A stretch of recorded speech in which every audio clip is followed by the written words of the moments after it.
나는 웨딩드레스를 입고 있었다. 거울 속의 나는 누구보다 행복해 보였다. 순백의 드레스, 부케, 분주하게 움직이는 스태프들. 오늘은 내 결혼식 날이었다. 그리고 나는 이 날이 내 인생에서 가장 끔찍한 날이 될 거라고는 상상도 하지 못했다. 신부님, 정말 아름다우세요. 메이크업 아티스트가 웃으며 말했다. 나는 수줍게 웃었다. 손에 쥔 휴대폰이 계속 진동했다. 친구들 축하 메시지였다. 드디어 가는구나. 행복해야 해. 완전 드라마 여주야. 나는 행복했다. 적어도 그때까지는. 준호와 나는 3년 연애 끝에 결혼을 결심했다. 성실하고 다정한 남자. 부모님도 흡족해 했다. 요즘 같은 세상에 저런 사위 없다. 엄마는 그렇게 말했었다. 나는 믿었다. 그를. 시작 40분 전 낯선 번호로 메시지가 왔다. 지금 결혼해도 괜찮겠어요? 처음엔 장난인 줄 알았다. 신랑에 대해 다 아세요? 심장이 내려앉았다. 나는 답장을 보내지 않았다. 또다시 메시지가 왔다. 사진 한 장이 첨부되어 있었다. 준호. 그리고 어떤 여자.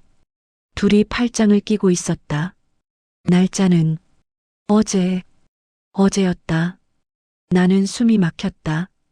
이거 뭐야? 신부 대기실 문을 잠그고 사진을 확대했다. 낯선 여자가 아니었다.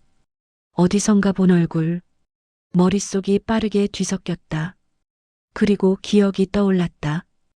회사 창립 기념일 사진 속 여직원. 그때 준호는 말했다. 그냥 부하 직원이야. 나는 아무 의심도 하지 않았다. 왜냐하면 믿었으니까. 나는 전화를 걸었다. 낯선 번호의 주인에게. 여자는 바로 받았다. 결혼식이네요. 목소리는 차분했다. 누구세요? 잠시 침묵. 그리고 그녀가 말했다. 저는 준호 씨랑 10년째 만난 사람입니다. 시간이 멈췄다. 무슨 말도 안 되는. 고등학교 졸업하고부터요. 그녀의 목소리는 떨리지 않았다. 내가 떨렸다. 거짓말이죠? 나는 물었다. 그녀는 조용히 말했다. 저도 오늘이 결혼식이라는 거 어제 알았어요. 심장이 찢어지는 소리가 들리는 것 같았다. 10년이요? 네. 10년. 나는 준호를 3년 만났다. 그녀는 10년. 계산이 맞지 않았다. 헤어진 줄 알았어요. 그 사람이 결혼은 안 한다고 했거든요. 나는 웃음이 나왔다. 웃음이 아니라 숨 넘어가는 소리였다. 그녀는 말했다. 지금 호텔 로비에 있어요.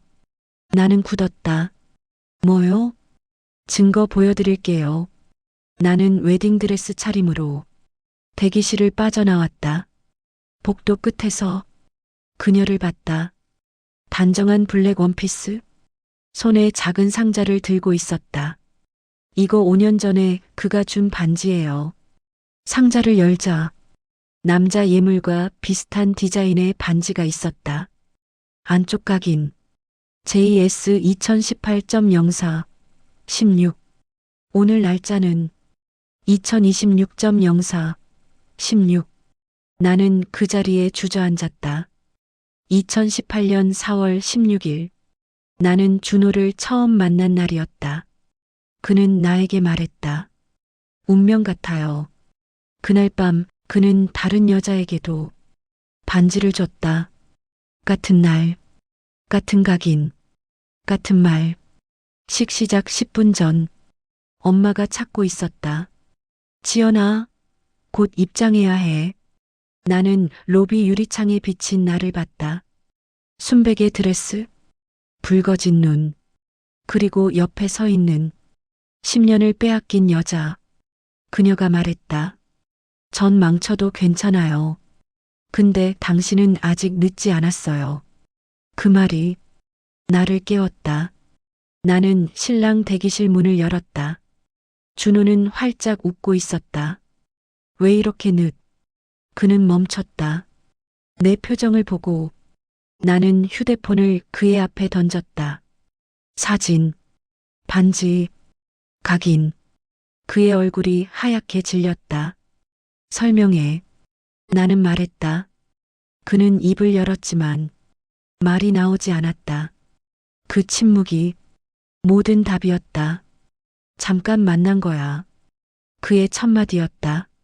나는 웃었다. 10년이 잠깐이야? 그는 당황했다. 아니, 그게 끊으려고 했어. 오늘?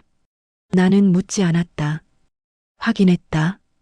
그는 끝까지 말하지 못했다. 식장 안에서 음악이 울렸다. 입장 시간이었다. 사회자의 목소리가 들렸다.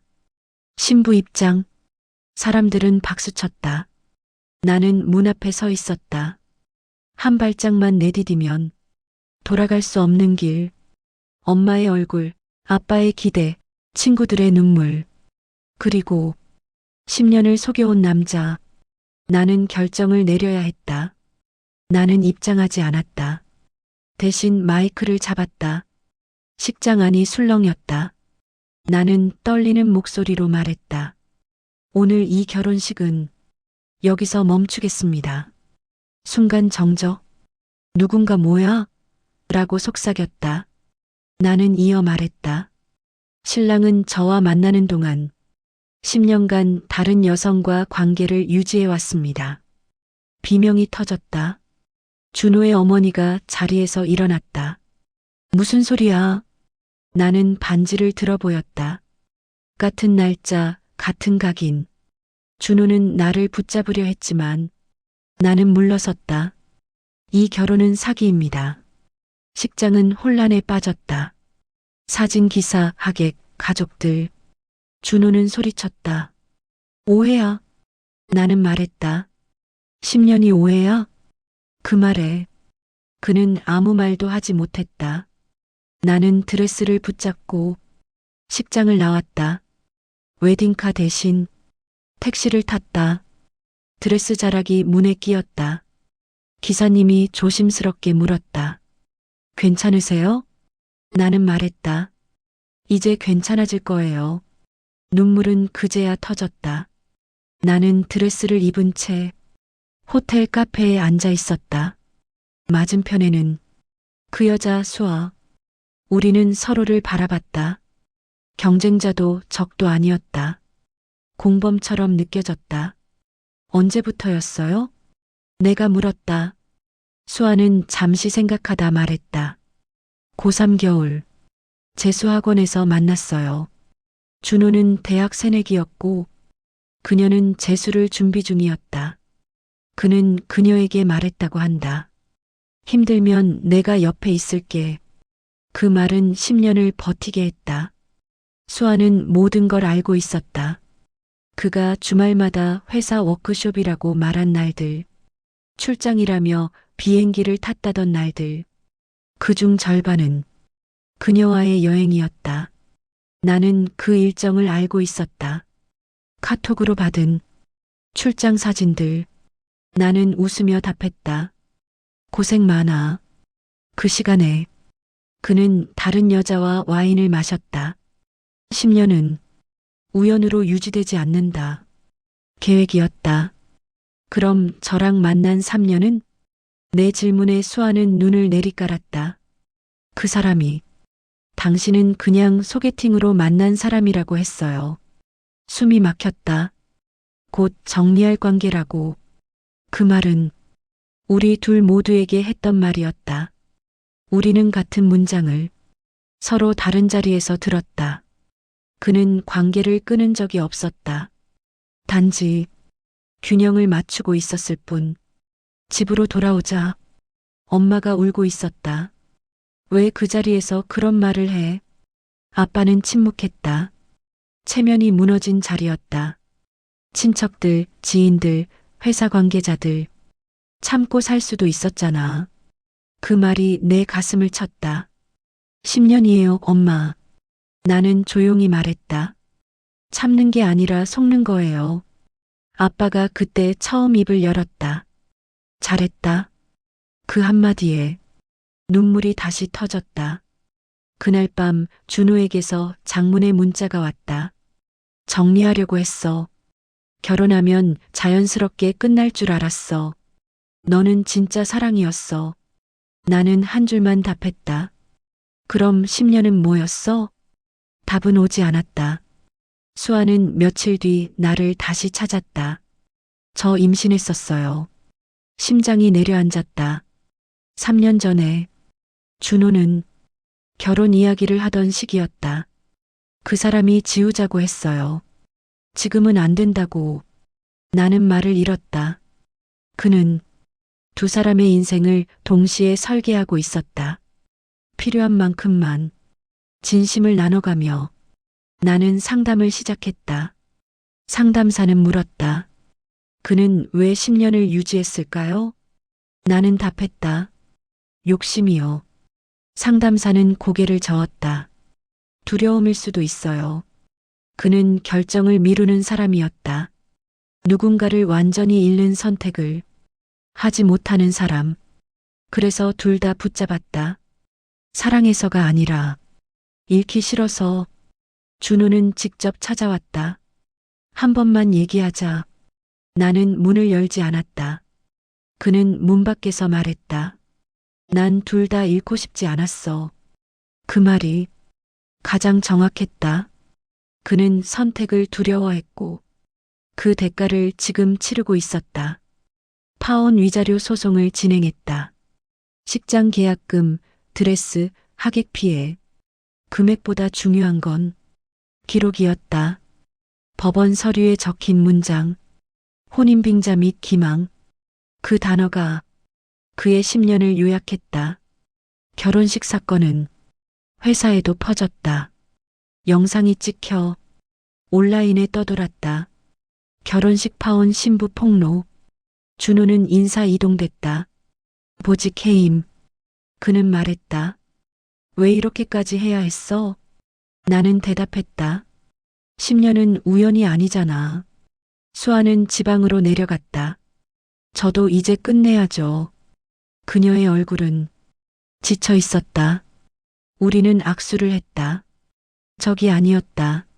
우리는 같은 거짓말을 믿었던 사람들일 뿐. 혼자가 된 밤, 나는 생각했다. 그가 정말 사랑한 사람은 누구였을까? 어쩌면 아무도 아닐지도 모른다. 그가 사랑한 건 자신을 필요로 하는 상황이었을지도.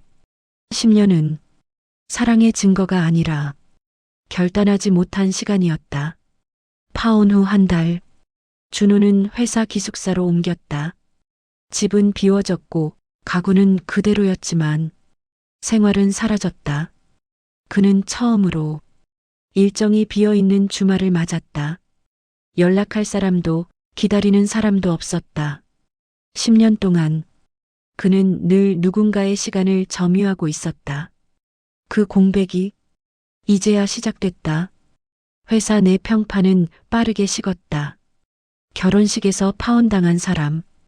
그 한 문장이 그를 설명했다. 그는 항변했다. 사생활인데. 하지만 10년은 사생활이 아니었다. 조직은 신뢰를 중요하게 여긴다. 신뢰를 배반한 사람은 리더가 될 수 없다. 그는 스스로 만든 틀 안에서 무너졌다. 수아는 지방에서 작은 카페를 시작했다. 준호는 한 번 전화를 걸었다. 우리 다시 얘기해 볼 수 있을까? 수아의 목소리는 차분했다. 10년이면 충분했어요. 난 널 사랑했어. 잠시 침묵. 사랑은 선택이에요. 당신은 한 번도 저를 선택한 적 없어요. 전화는 끊겼다. 그제야 그는 알았다. 유지하는 것과 지키는 것은 다르다는 걸. 그가 마지막으로 나를 찾아왔을 때 나는 이미 마음이 식어 있었다. 말 안 한 게 있어. 그의 표정은 초조했다. 수아 부모님은 우리 관계 알아. 나는 놀라지 않았다. 그래서 결혼 압박이 있었어. 근데 난 두려웠어. 결혼은 선택을 의미했다. 그는 선택을 미루며 관계를 유지하는 편을 택했다. 안전한 비겁함. 그게 그의 방식이었다. 나는 그에게 물었다. 왜 나랑 결혼하려 했어? 그는 한참을 생각하다 말했다. 안정적이었어. 그 말이 모든 걸 설명했다. 수아는 열정이었고 나는 안정이었다. 그는 둘을 동시에 가지려 했다. 사랑이 아니라 구조였다. 상담을 시작한 준호는 처음으로 어린 시절을 꺼냈다. 항상 2등이었던 아이. 형보다 못하다는 비교. 넌 왜 그것밖에 못하냐? 그는 늘 대체 가능한 사람처럼 느꼈다. 그래서 두 사람에게 동시에 필요해지고 싶었다. 완전히 선택받는 대신 완전히 잃지 않는 방법. 그게 10년이었다. 마지막으로 마주한 날. 그는 물었다. 한 번만 기회 주면 안 돼?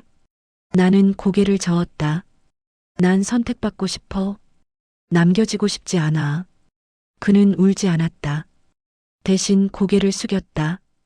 처음으로 핑계 없이 1년 후 나는 새 직장에 적응했고 일상은 돌아왔다. 사람들은 가끔 묻는다. 후회 안 해? 나는 대답한다. 그날 결혼했으면 더 후회했겠죠. 파혼은 상처였지만 속은 채 결혼하는 건 평생이었다. 그는 결국 회사를 떠났다. 지방 중소기업으로 이직했다는 소문이 들렸다. 수아와는 완전히 끝났고 새로운 연애도 없다고 했다. 그는 혼자 살고 있었다. 그의 벌은 외로움이 아니었다. 선택하지 못한 시간이 그를 따라다니는 것이었다. 35장 마지막 진실. 나는 오랫동안 생각했다. 그는 정말 사랑을 했을까? 아마 했을지도 모른다. 하지만 사랑보다 두려움이 더 컸다. 잃을까봐, 외로울까봐, 평가받지 못할까봐. 그래서 둘 다 붙잡았다. 그 결과 둘 다 잃었다. 결혼식 날 알게 된 남편의 10년 불륜. 그건 배신이었지만 동시에 한 사람의 결핍이었다. 선택을 미룬 10년. 두려움을 핑계로 한 관계. 안정과 열정을 동시에 가지려 한 욕심. 사랑은 동시에 둘을 품지 않는다. 선택하지 않으면 결국 잃는다. 나는 그날 입장하지 않았다. 그리고 그 선택 덕분에 내 인생은 다시 시작됐다.